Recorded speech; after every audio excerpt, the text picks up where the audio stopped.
Well, Coasters, I'd like you to meet Sarah Birchfield. Now, Sarah has accepted the offer made by the Coasters Club to every candidate in the 2019 local body elections. And it's an opportunity for Sarah to tell fellow coasters what she'll bring to the table if you decide to elect her to the West Coast Hospital Board, which she's sitting for. Well, firstly, Sarah, thanks so much for taking the time and for accepting the invitation. Yeah, thank you. Really, really important. Now, tell me about Sarah Birchfield. Your family's very well known in Grey and very well known in Western. People of Bulla, probably not so well. Tell us about Sarah. Yeah, thanks, Bruce. So I grew up in Greymouth. I went to primary school and high school and studied at Tapatini. I'm married to Chris Birchfield. Did 4 years overseas working and travelling before coming back and working in the insurance sector as an insurance broker. Travelled up and down the coast for 10 years, and then we've got 2 kids. So we've got Thomas, who's 10, and Holly, who's 7. Our oldest, Thomas, has a disability. So when Thomas was diagnosed with a disability, I decided to give up my insurance job and just really focus on the early intervention sort of side of it. So who did you work with in the insurance? Oh, I worked with Brian Reedy. Ah, yeah. Gosh. You might know the Reedies. I do, I do indeed. Yeah. Oh, sorry, carry on. Yeah. So yeah, from that really, having a child with disability, I suppose I really got engrossed into the health and disability services on the West Coast, and from that I just sort of morphed into DHB committees. Really, yeah, they needed someone with youth and lived experience. Okay, so what committees are you on? So I'm on the Canterbury DHB, West Coast DHB Disability Action Plan, which I'm the only voice and representative of the whole of the West Coast. So it's really important that West Coast has that voice on that committee, and also Consumer Council, which I'm the vice chair on that committee, Child and Youth Committee, and Advisory Committee. And what other committees are you on? But they're the main committees. I have been in the past on Special Olympics Committee, part of Autism Support Group, MS Parkinson's West Coast, and also organiser for autism sort of awareness on the West Coast. So at the present time, you're involved in the Consumer Council. That's right. What's that? So Consumer Council is basically, we meet every couple of months. It's 2 monthly. Sometimes we meet in Grey, Westport or Bulla with the representatives from those regions, and we're basically the voice for the consumer, and we feedback and we work with the DHB and feedback into that. And you're also on the Child and Youth Committee? That's right, yes. What's your role there? So I'm the consumer representative on that committee. And what does that do? So that's just basically just working with other stakeholders like MSD, Ministry of Education, home builders, and we all come together and just talk about child and youth sort of health and services issues. You're right into it, aren't you? Yeah, totally. Absolutely into it. Yeah. Now you're on the Advisory Committee? That's right, the statutory committee. And what does that do? So that is basically, we meet when the board meets on a Friday, and we meet with the actual board members, the executive management team, and David Mates, and so that is a very various issues. So it's disability, community, public health issues. And so disability brings you to accessible access. That's right. Yeah. And you're involved in the coalition there? That's right, Bruce. Yeah, you would have signed off on that one. Yes, I did. Yeah, good. Yes, I did. Yeah.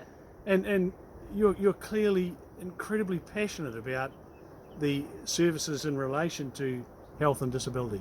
Totally, yeah. So health services and disability services coastwide, want to ensure, I'm really passionate about that, and better health outcomes for the whole of the West Coast, Bruce. Yeah. So when you look at what the direction the DHB is going at the present time, you look at paediatric early intervention services. That's an area that you have an interest in? Totally, because I've got lived experience there, Bruce. So I know that's really important that children get their early diagnosis, and also the paediatric early intervention services they require, because if they don't, then it has a roll-on effect to education. And does this flow through because all of the funding flows through the DHB? Is that how it works, or? So basically, it depends on, obviously, if the child gets a diagnosis or not, and also regards to obviously when they go to school, if they are eligible for OARS, which is obviously teacher aid funding time. Right. Yeah. Okay. So it all has a role and effect. So, and of course that leads into mental health issues and mental health services. That's right, Bruce. So I'm quite passionate about that. So mental health isn't just for adults; it's for child, adolescent, and adults. So that's something that I'm quite passionate about as well. Now, look, I've heard you speak publicly, and you were talking about GP shortages and the waiting times to get to a GP. Is that really an issue? Is it an issue on the coast? Yeah, definitely up and down the coast. I hear it quite regularly. And also, one good thing I suppose out of this is, obviously we have nurse practitioners now that are taking some of that strain off the GPs and the shortages there. And that helps? It does help, yeah. The major issue we've got, Bruce, is getting the skilled professionals to come to the coast and retaining them here on the coast. Obviously, we're a small DHB, we're the smallest DHB in New Zealand out of 20 DHBs. Yeah, we're a rural DHB, so that is something that we've got to work on. When it comes to rest homes and dementia, I've got a friend whose his wife has just been lives in Hokitika, and they've been told she has to go to Westport. Yeah, Bruce, I've actually got lived experience in this. My mum's 67 and I've just had to put her into full-time care in Dixon House, so I really do get that, and I have empathy for the families because obviously it's not an easy decision to make, Bruce. It's terrible, isn't it? It is, yeah. Now some pretty exciting stuff. I mean, look at the Grey Hospital being built. Incredible. It is. It's a great asset for the West Coast, Bruce, and I think that we need to capitalise on that. And also with obviously the Buller Hospital, it's going to be built soon, so that's going to be another asset for the coast. And hopefully with these assets, that like the new hospital and Buller Hospital, when they get built, will actually draw these skilled professionals to the West Coast who want to be working in such a modern facility. Yes. Yeah.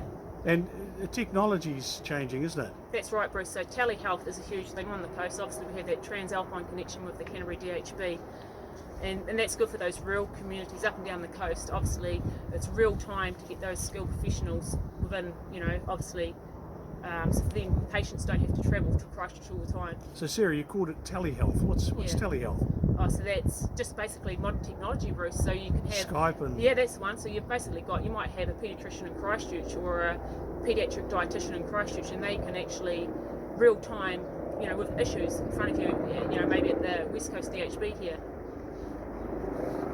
What convinced you to sit? Oh, it was a no-brainer, really, Bruce. I'm living it. I'm really passionate about health and disability services and better health outcomes. Yeah, I think that healthcare should be equitable and accessible for everyone on the West Coast.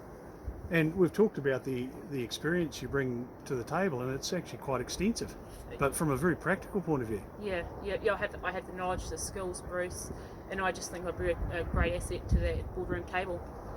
When you consider the issues coastwide, because people from Karamea to Haast will be watching this interview, and some of them won't know you. That's right. What are the issues further south, and what are the issues further north?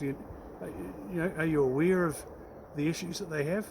So I suppose it's a rural location really, and getting those skilled professionals to these areas is a big issue. And like I said before, retaining those skilled professionals to the coast, we sort of need to get those people that are really into rural generalist medicine. Obviously, like I said before, with the new hospital rebuild, I'm hoping that will really attract these, people that are really into rural generalist medicine that want to, have a bit of a challenge. I'm excited about the hospital. I mean, it's going to be, probably when it's finished, it'll be 90 million. The biggest spend per capita in New Zealand on a hospital. Yeah, it's great. We've done it right, really, haven't we? Yeah, we have. Yeah, I've been through it. It's looking good. I see you've had a look? Yeah, I've been through it, yeah. Pretty flash? Yeah, it is. Yeah, maternity ward is brilliant. Not that I have any more kids, though. Yeah. So, let's say on the 12th of October, you get the call.